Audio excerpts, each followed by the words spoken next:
വാർഷികം ആഘോഷിക്കുന്ന ഈ വേളയിൽ നമ്മൾ ഇന്ത്യയുടെ അടിമത്ത കാലഘട്ടത്തെ ഒന്ന് പുറകോട്ട് നോക്കിയാൽ 1498 മുതൽ ഇന്ത്യയുടെ സ്വാതന്ത്ര്യ സമരം ആരംഭിച്ചു.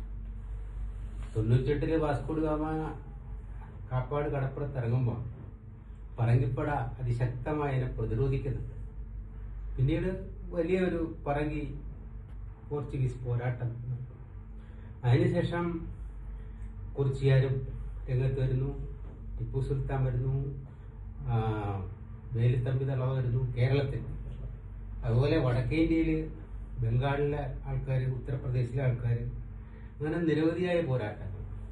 അതിന് പ്രത്യേക ഘട്ടത്തിൽ എത്തിയിരിക്കുന്നത് 1847 1857 ഒന്നാം സ്വാതന്ത്ര്യ സമരം.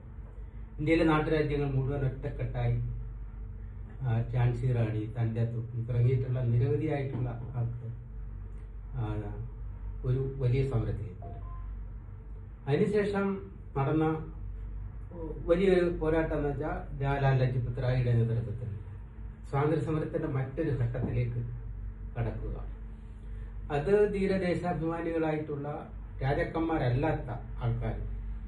അവിടെയാണ് ഭഗത് സിംഗ്, ഖുദറാം ബോസ്, പിന്നെ അഷ്റഫുള്ള ഖാൻ, അങ്ങനെ നിരവധിയായിട്ടുള്ള മൗലാന അബ്ദുൽ കലാം ആസാദ്.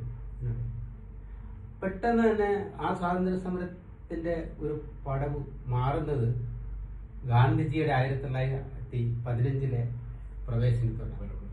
ഗാന്ധിജി ഇന്ത്യൻ സ്വാതന്ത്ര്യ സമരത്തിലേക്ക് 1915 അപ്പൊ തന്നെ ഒരു എത്രയോ നൂറ്റാണ്ട് കടന്നു കഴിഞ്ഞു സ്വാതന്ത്ര്യ സമര പോരാട്ടങ്ങളുടെ. ഗാന്ധിജി വന്നു, പക്ഷേ സ്വാതന്ത്ര്യ സമരത്തിന്റെ ആ മൂവ്മെന്റിന് ഒരു പ്രത്യേക മാറ്റം.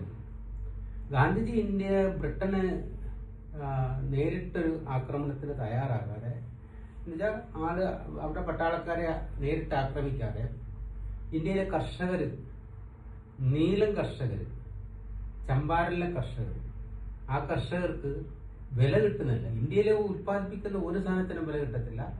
ബ്രിട്ടീഷുകാരുടെ സാധനത്തിന് ഏറ്റവും വില കുറച്ചവർ കൊടുക്കുന്നതുകൊണ്ട് ബ്രിട്ടനിൽ നിന്ന് ഇറക്കുമതി ചെയ്ത സാധനങ്ങളെല്ലാം കൊടുക്കുന്നുണ്ട്.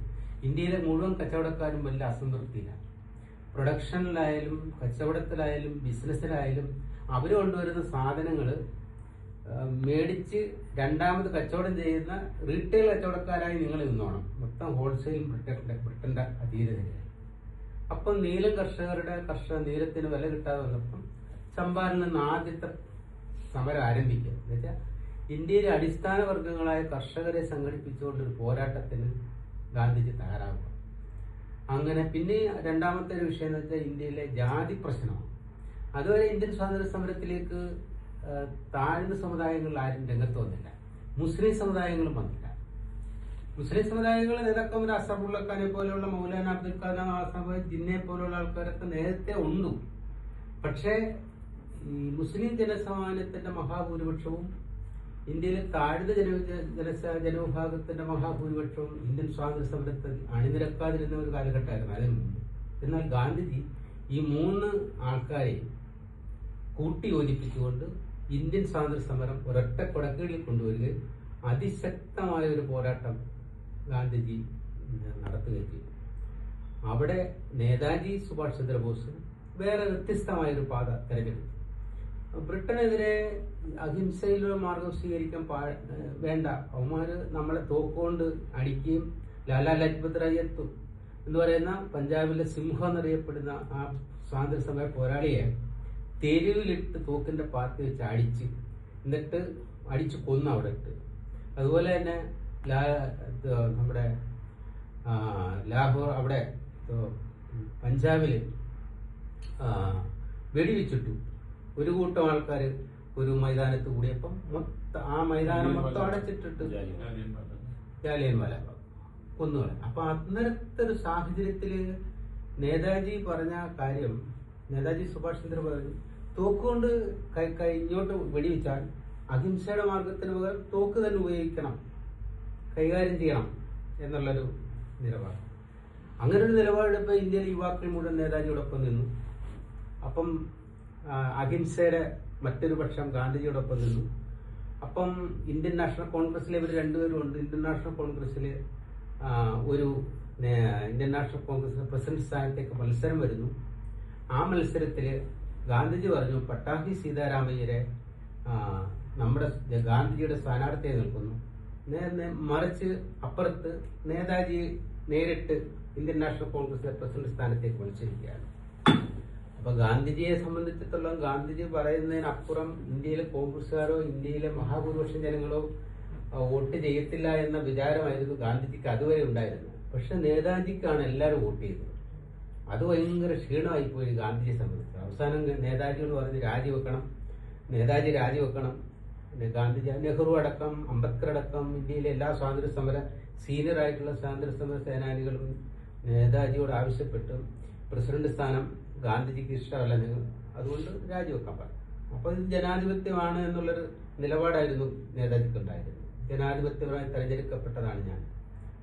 അങ്ങനെ 5 വർഷക്കാലം നേതാജി എന്ന്. പക്ഷെ പിന്നീട് തെറ്റിദ്ധരിക്കുകയും സായുധ സമരത്തിന്റെ ഒരു പോരാട്ടത്തിലേക്ക് മാറുകയും വലിയൊരു സൈന്യത്തെ ബ്രിട്ടനിലും ജർമ്മനിയിലും ജപ്പാനിലും എല്ലാം പോയി വലിയ സൈനിക സംവിധാനത്തോടുകൂടി ഇന്ത്യയിലേക്ക് കടന്നു വരാൻ ശ്രമമൊക്കെ നടത്തി. അപ്പൊ അങ്ങനെ നമ്മളുടെ സ്വാതന്ത്ര്യ സമര പോരാട്ടത്തിൽ ധീരമായി, അതുപോലെ തന്നെ ഭഗത് സിംഗിനെ പോലെയുള്ള ആളുകൾ പിന്നെ മറ്റൊരു മാർഗം സ്വീകരിച്ചു. അപ്പം അവര് വെടിയുണ്ട കൊണ്ട് തന്നെ കൈകാര്യം ചെയ്യണം എന്നുള്ള തീരുമാനം. അപ്പൊ അങ്ങനെ നിരവധിയായ പോരാട്ടങ്ങളിലൂടെ നിരവധിയായ ആളുകളുടെ ജീവൻ കൊടുത്ത്, നിരവധി എന്ന് പറഞ്ഞാൽ 10,000-കണക്കിന് ആൾക്കാരുടെ ജീവൻ കൊടുത്ത് 10,000-കണക്കിന് ആളുകളുടെ ജീവിതം ഹോമിച്ചുകൊണ്ട് നേടി ഈ സ്വാതന്ത്ര്യ സമരത്തിൽ അവർ ഉയർത്തിപ്പിടിച്ച കുറെ മൂല്യങ്ങളുണ്ട്. അതെന്ന് പറഞ്ഞാൽ ഇന്ത്യയിലെ മതേതരത്വം, ജനാധിപത്യം, അത് ഉയർന്ന പട്ടിണിയില്ലാത്ത ഒരു ഇന്ത്യ, ദാരിദ്ര്യമില്ലാത്ത ഇന്ത്യ. ഗാന്ധിജി പറഞ്ഞ അവസാനത്തെ ദരിദ്രന്റെയും കണ്ണീരൊപ്പുന്നതായിരിക്കാണ് എന്റെ ജീവിത ലക്ഷ്യം. അവസാനത്തെ ദരിദ്രന്റെയും കണ്ണീരൊപ്പുക എന്നുള്ളതാണ് എന്റെ ജീവിത ലക്ഷ്യം. അപ്പം അതുപോലെ തന്നെ ഇന്ത്യയുടെ 1947 സ്വാതന്ത്ര്യ പ്രഖ്യാപനം നടത്തുമ്പോൾ നെഹ്റു ചെങ്കോട്ടയിൽ നിന്നും പറഞ്ഞ പ്രസംഗത്തിലെ വാചകം എന്ന് പറയുന്നത് ഇന്ത്യയിലെ ദരിദ്രന്റെ അവസാനത്തെ ദരിദ്രന്റെയും കണ്ണീരൊപ്പുക എന്നുള്ളതാണ് നമ്മുടെ സ്വാതന്ത്ര്യത്തിന്റെ ലക്ഷ്യം. പക്ഷെ നമുക്ക് ഇതുവരെ അത് നേടാൻ കഴിഞ്ഞില്ല.